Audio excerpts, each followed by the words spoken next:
Genesis 32, verse 24 through 28. And Jacob was left alone, and a man wrestled with him until the breaking of the day. When the man saw that he did not prevail against Jacob, he touched his hip, and Jacob's hip was put out of socket as he wrestled with him. Then he said, "Let me go, for the day has broken." But Jacob said, "I will not let you go until you bless me."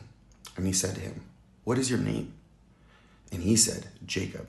Then he said, "Your name shall no longer be Jacob, but Israel, for you have striven with God and with men and have prevailed." So this one is very interesting to think about. Old Testament, Jacob was on his way to see Esau, his brother.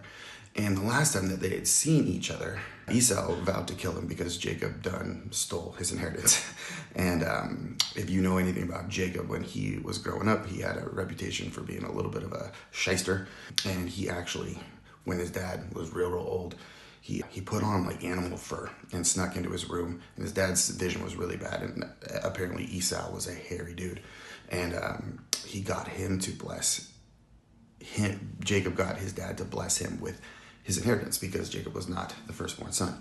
And so Esau, obviously, he really didn't like this guy. He wanted to murder him. So Jacob, fast forward, is going back to see Esau. And along the way, he's under a lot of stress, and he sneaks away, and he wants to get just some peace and quiet, which, let's be honest, we've all been there. And we want some peace and quiet, but then, like stress just seems to find us. In this moment, God finds him, and they wrestle, they toil. And I think a lot of people get fixated on that wrestling and toiling with God, and the fact that Jacob got his hip ripped out of socket. In some translations, it literally says pulled out of its socket. But I think the main message here is that Jacob was persistent, and God blessed him by giving him a new identity. And he did that by calling him Israel. You are no longer Jacob. You are no longer that shyster. You are no longer that man. You are going to be Israel, which, as we know, is the father of the Israelite nation. That's where the name comes from.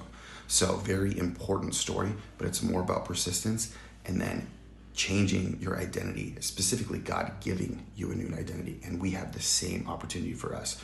God gives us a new identity when we trust and put our faith in Jesus. Just the same as Jacob did, our identity changes, our heart changes, our motivations change, and thus our life changes. So hope you find this motivational, but also helps you just to resonate and think on your identity and who you actually belong to and what your name actually means.